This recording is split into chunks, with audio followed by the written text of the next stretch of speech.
They are fundamentally changing the voting system where they're mailing out these ballots not verified is very problematic. And that's Mercedes. what I think we need to distinguish. Mercedes, we have to make the distinction. Mercedes, the only evidence that we've seen of ballot harvesting recently was by Republicans. And you know that in North Carolina, right? They had to redo the election. But to what you're saying here, you're saying it's Republicans and Democrats both.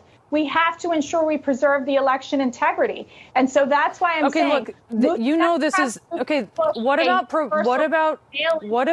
is very problematic, like we have seen in states like New York, where we still don't know who won. It takes a lot of time which has nothing to do with fraud. Okay, I want to know what two separate buckets, but obviously I don't think we're seeing okay, then let's.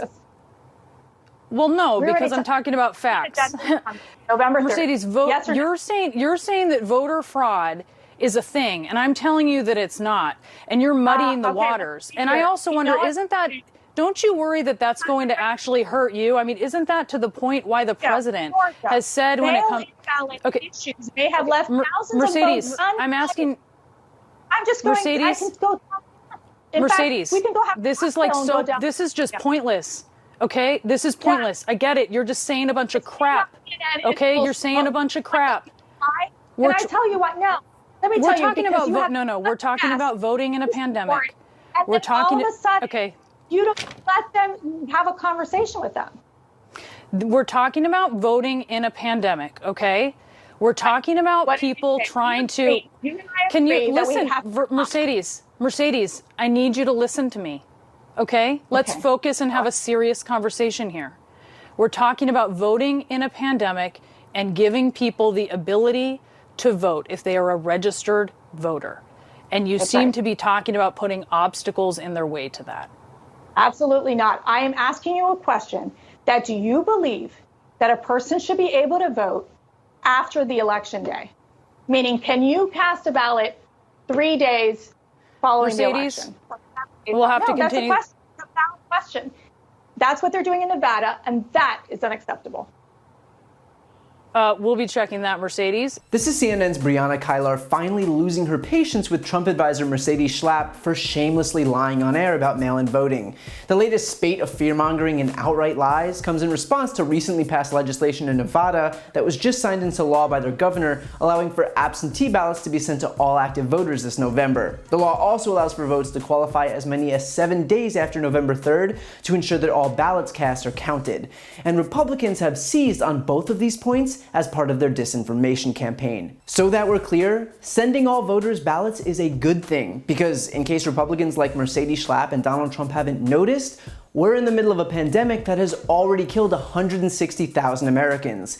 This is not the time to be sending millions of Americans to wait in long lines in confined spaces for hours on end to cast a ballot, especially when there's a safe alternative. I get that the GOP doesn't think this pandemic really exists and has been trying to downplay it since its very outset, but despite their best gaslighting, the virus is real and it's actually killing people. So no, we shouldn't have to choose between our lives and our constitutional right to vote. And beyond that, we now need a provision allowing for votes to be counted as far out as 1 week after Election Day because of Trump's own efforts to sabotage the post office. Trump installed a mega donor named Louis DeJoy as Postmaster General, and his first move was to make changes in the post office's overtime policy that created massive and unprecedented delays in mail delivery. And that's because Trump wants to ensure that while he can't stop states from allowing vote by mail, he can try to make sure that the mail doesn't actually work. And so because of this blatantly obvious scheme to ensure delayed delivery of the mail, states are being forced to enact provisions like this one in Nevada that allows for ballots to be counted late, which again is only necessary as a result of Trump's own attempts at sabotage. Of course, that's not what Mercedes Schlapp is saying here, because she's claiming that people can vote days after Election Day, which is patently untrue. No one can cast a vote after Election Day, period. As long as ballots are postmarked on or before Election Day in Nevada, they will be counted as many as 7 days after, which, to be clear, is a good thing. American citizens should not be stripped of their constitutional right to vote in this country because of delays in the post office that were of no fault of their own. And the idea that Republicans are going to run on a platform of suppressing the American people from casting ballots is uniquely un-American. And look, Republicans like Mercedes Schlapp will continue to do the cable news circuit and fearmonger about ballot harvesting and late voting and mail fraud and whatever other conspiracy theories they cook up, but it just goes to show that they have nothing to run on. They only have a bunch of baseless conspiracy theories to fearmonger against. They should be using this critical time, 3 months out from the election, to extol Trump's virtues instead of waging BS battles against things that don't exist, like voting a week after Election Day.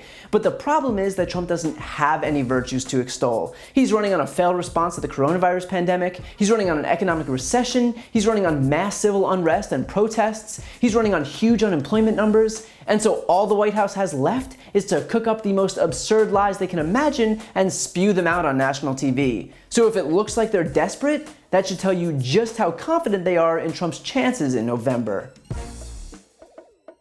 And don't forget to listen to my podcast, No Lie with Brian Tyler Cohen, where I'll take a deep dive into the biggest issues of the week and interview major players in the world of politics, like Adam Schiff, Nancy Pelosi, Beto O'Rourke, Eric Swalwell, Katie Porter, and many more. Again, that's No Lie with Brian Tyler Cohen, available anywhere you listen to podcasts.